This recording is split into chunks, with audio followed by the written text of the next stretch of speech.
우리가 어떤 음식이 맛있다 하고 느낄 때는 그 음식의 맛에 익숙해져야 하는 과정이 필요합니다. 그러니까 처음 먹어보는 음식은 그 음식 맛이 별로일 때가 있어요. 근데 자꾸 그 음식을 먹어보면 이제 익숙해지면 맛이 드는 거죠. 요플레가 지금은 뭐 보편화되었지만 뭐 수십 년 전인 것 같아요. 요플레가 처음 나왔을 때가 있습니다. 처음 요플레가 나와서 먹어봤는데 어찌나 맛이 이상하든지, 그때는 그 플레인 요플레였던 것 같아요. 다른 맛이 아무것도 첨가가 안 되고 그냥 요플레 그대로 나왔었거든요. 그 이상한 맛이었습니다. 근데 지금은 요플레가 맛있잖아요. 홍어도 그렇죠. 홍어를 지금도 못 드시는 분들은 못 드시죠. 전라도에 살지만. 홍어도 처음 먹을 때는 와, 사람이 어떻게 이런 걸 먹나 싶을 정도로 맛이 기괴하죠. 그런데 자꾸 먹다 보면 이제는 홍어가 맛있죠. 간혹 홍어가 먹고 싶을 때도 있습니다. 맛이라는 것이 익숙해져야 맛을 느끼게 되죠. 맛있다 하는 것을 알게 되죠. 음식의 맛뿐만 아니라 삶의 여러 가지 것들도 그런 경우들이 많이 있습니다. 처음부터 재미가 있는 것도 있지만 처음에는 재미가 없는 것들이 있어요. 단맛 같은 경우는 처음 먹어도 맛있죠. 어린 아이들이 설탕 같은 거, 사탕 같은 거 먹으면 세상에 처음 태어나서 먹지만 맛있다고 먹죠. 거의 모든 사람이 단맛은 좋아하잖아요.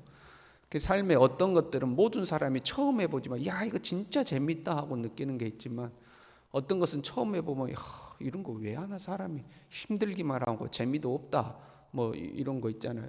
등산을 간다 그러면 처음 등산 가는 사람은 다리도 아프고 덥고 힘든데 등산 왜 다니나 이런 생각이 들죠.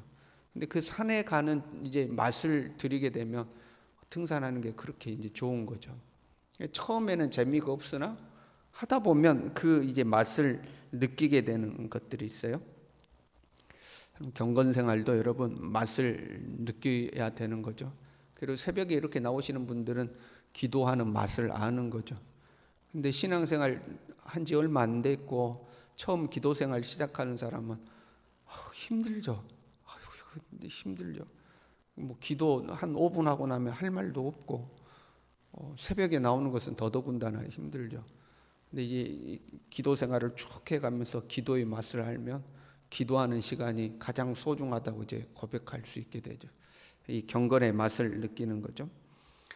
그렇게 맛을 느껴가는 것 중에 하나가 나누는 겁니다. 베풀고 나누는 것, 거기에도 이제 맛이 있는 거예요. 사람은 본능적으로 자기 것을 움켜쥐려고 하죠.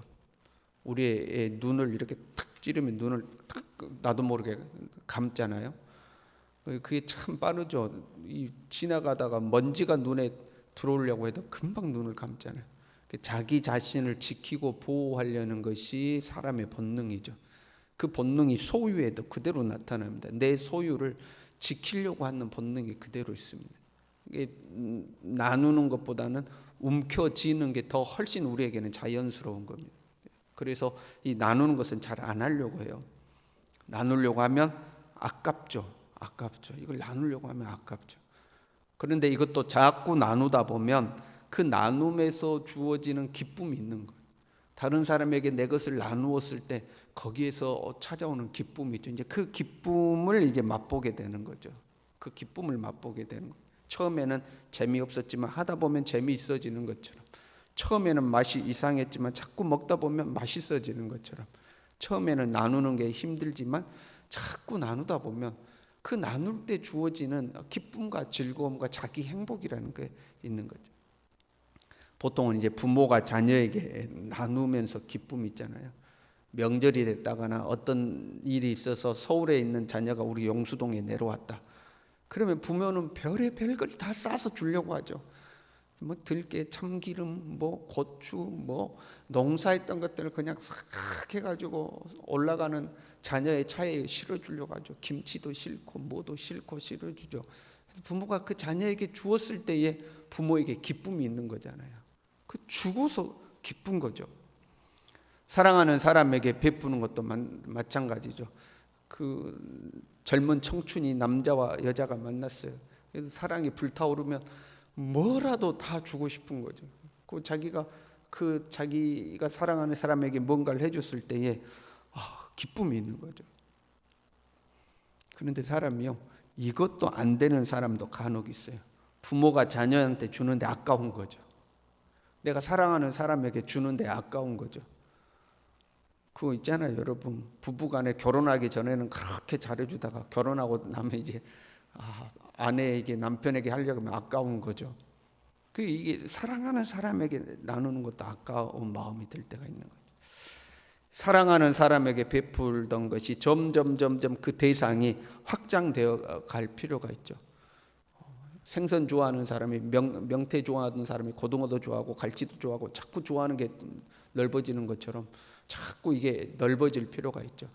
그 음식 좋아하는 사람은 또 맛집 찾아 막 다니잖아요. 아무리 먼 곳이라도 거기 맛집이래 그러면 막 찾아다니는 것처럼 그 대상이 자꾸 넓어질 필요가 있죠. 그리고 나누는 그 내용도 갈수록 풍성해져야 되죠. 조그만 거 나누던 것이 점점 더 크고 좋은 것들을 나누는 것으로 자꾸 확장되어 갈 필요가 있죠. 그 나눔의 맛을 이제 볼 필요가 있습니다. 8절에 이렇게 되어 있어요. 어떤 사람은 아들도 없고 형제도 없이 홀로 있으나, 이렇게 되어 있습니다. 아들도 없고 형제도 없다. 아들은 물려줘야 될, 상속해줘야 될 대상을 말하고요. 형제는 나눠야 할 대상을 말하는 거예요. 나눌 대상도 없고 물려줄 대상도 없어요. 나눠줄 사람도 없고 물려줄 사람도 없는데 그럼에도 불구하고 그의 모든 수고에는 끝이 없도다, 이렇게 되어 있습니다. 홀로 사는데 나눌 사람도 없고 물려줄 사람도 없고 홀로 사는데 그 고생에는 끝이 없다는 거예요. 계속해서 수고하는 겁니다. 그럼 우리가 수고해서 돈을 벌었어요. 내가 열심히 일해가지고 고생하고 땀 흘리고 고생해서 돈을 벌었어요. 그 돈이 내 손에 쥐어지면, 그 돈이 내 통장에 들어오면 기쁨이 있죠. 일할 때는 고생했지만 그 직장인들이 그런다고 하잖아요. 한 달 내내 이놈의 직장을 언제 때려치우나 그러지만 그 월급날 돼가지고 통장에 돈이 탁 들어오면 그때 또 이겨내게 된다고 그러잖아요. 이 돈이 내 손에 수고해서 쥐어졌을 때 기쁘죠. 왜 기뻐요? 보통은 이제 어렸을 때, 젊을 때는 자기가 원하는 것을 그 돈을 통하여 소유할 수 있으니까 기쁜 거죠.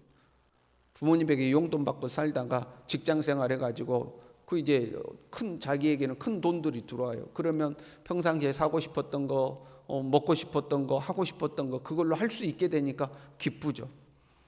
그러나 조금 커서 가정을 이루었어요. 어른이 되었어요. 그러면 나눌 가족이 있기 때문에 기쁜 겁니다. 내가 수고한 것으로 내 자녀가 원하는 것을 해줄 수 있고, 내 가족들에게 더 좋은 것으로, 더 많은 것으로 누릴 수 있게 해줄 수 있잖아요. 그것 때문에 내 고생을 달게 하는 거죠. 그래서 내 가족들과 함께 나눌 수 있기 때문에 고생하는 거 아닙니까? 그런데 이 사람은 물려줄 아들도 없고 나눠줄 형제도 없는데도 고생이 끝이 없어요. 궁핍해서 하는 수고가 아닙니다. 그의 눈은 부요를 족하게 여기지 아니하면서 부요해요. 부요함에도 불구하고 그 부를 나눌 사람도 없는데도 계속해서 고생합니다. 이 정도면 얼마든지 나누고 얼마든지 누리고 살 수 있음에도 불구하고 누리지도 못해요. 그런다고 나누지도 못하고 누리지도 못하고 이렇게 돼 있어요. 내가 누구를 위하여는 이같이 수고하고 나를 위하여는 행복을 누리지 못하게 하는가? 나를 위하여는 행복을 누리지 못하게 한대요. 내가 돈 벌어서 나눌 사람도 없어요. 그러면 나 혼자를 위해서라도 누리고 살아야 되지 않겠어요? 나 혼자라도 행복하게 살아야 되지 않겠어요? 그럼 내가 행복을 누리면 되잖아요. 내 소유한 것 가지고 행복을 누리고 살면 되잖아요. 그런데 행복을 누리지 못하게 한대요. 누가 행복을 누리지 못하게 할까요? 내가 내 돈 쓰고 살면 되지.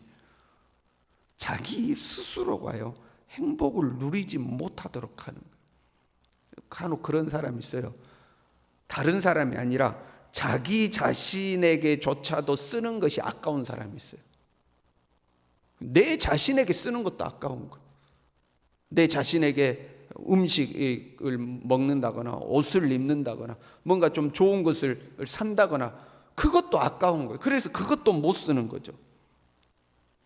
일종의 내 안에 있는 탐욕의 노예가 되는 거예요. 내가 내 인생의 주인이 아니라 내 속에 있는 욕심이 주인인 거죠. 그래서 욕심은 계속해서 더 필요해, 더 필요해, 뭔가 더 하고 내 속에서 더 움켜질 것을 이야기하죠. 그래서 이 욕심이라는 것은 안으로 자꾸 움켜쥐려고 하는 거잖아요. 밖으로 내보내지를 못하는 겁니다. 그 대상이 심지어 내 자신임에도 불구하고 안 돼, 아까워, 쓰지 마, 그거 왜 써? 그거 필요 없어, 하지 마, 자꾸 하지 마, 자꾸 못 쓰게 하는 거죠. 그래서 평생 고생만 하는 거예요. 평생 고생만 하고 써보지도 못하고 그냥 그렇게 인생이 끝이 나는 거죠.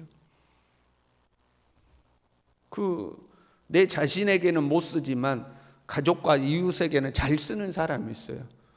그런데 이웃과 가족에게도 못 쓰면서 자기 자신에게도 못 쓰는 거예요. 그리고 그렇게 인생이 이제 끝나는 거죠.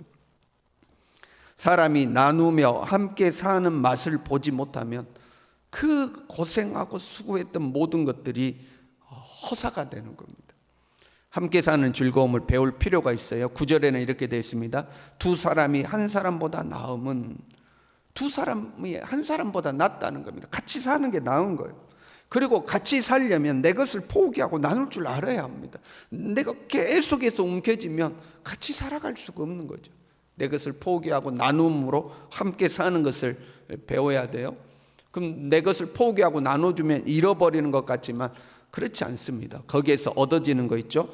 그들이 수고함으로 좋은 상을 얻을 것임이라. 같이 수고하고 같이 상을 얻어요. 10절에는요. 넘어지면 붙들어 일으키려니와. 내가 넘어졌을 때 나를 일으켜주는 사람이 생기는 거죠. 11절에는요. 함께 누우면 따뜻하거니와. 삶에 따뜻함이 생겨요. 12절에는요. 한 사람이면 패하겠거니와 두 사람이면 맞설 수 있나니. 어떤 어려운 일이 오면 그걸 이겨낼 수 있는 힘이 찾아오는 거죠. 잃어버리는 것 같지만 내게 돌아오는 것들이 반드시 있는 겁니다. 오늘 하루도 여러분 나누며 살 수 있기를 바랍니다. 밥 한 그릇이라도 다른 사람에게 베풀며 살 수 있어야 됩니다. 움켜쥐는 게 아니라 손을 내밀며 살 수 있어야 됩니다. 갈라디아서는 이렇게 이야기해요. 기회 있는 대로 모든 이에게 착한 일을 하라. 기회가 주는 대로, 주어지는 대로 여러분 베풀고 나누며 사시길 바랍니다. 그런데 더욱 믿음의 가정들에게 할지니라 이렇게 되어 있습니다. 서로 여러분 베풀며 나누며 사시길 바랍니다. 오늘 하루 쓰면서 사시길 바랍니다. 베풀며 살 수 있어요. 그 맛을, 내가 남에게 무언가를 주었을 때 주어지는 그 맛을, 야, 이게 기쁘다, 야, 이게 참 즐겁구나, 이 맛을 이제 좀 우리가 그 맛을 알아야 되는 거죠. 함께 살아가야 할 사람들이 많아져야 되겠죠. 내가 함께 살아가야 될 사람들, 나눌 수 있는 사람들이 많아져야 될 겁니다. 그리고 무엇보다도요, 예수님과 함께 살아갈 수 있기를 바랍니다. 두 사람이 한 사람보다 나은데 그 나와 함께하는 그 사람이 그 누구보다도 내 안에 계시는 예수 그리스도여야 되겠죠. 주님이 원하시는 곳에 내 것을 사용할 수 있고, 주님이 돕기를 원하는 사람을 내가 도울 수 있고, 주님의 나라를 위하여 나의 것을 사용하며 살아갈 수 있는 사람, 이 사람은 상을 얻을 것이며 주님이 붙들어 주실 것이고 주님이 따뜻하게 해 주실 것이고 주님이 어떤 어려움이 있어도 이기게 해 주실 줄로 믿습니다. 그리고 그 인생은 결코 헛되지 않은 인생이 될 것입니다. 저와 여러분이 그렇게 살아갈 수 있기를 바랍니다. 기도하겠습니다.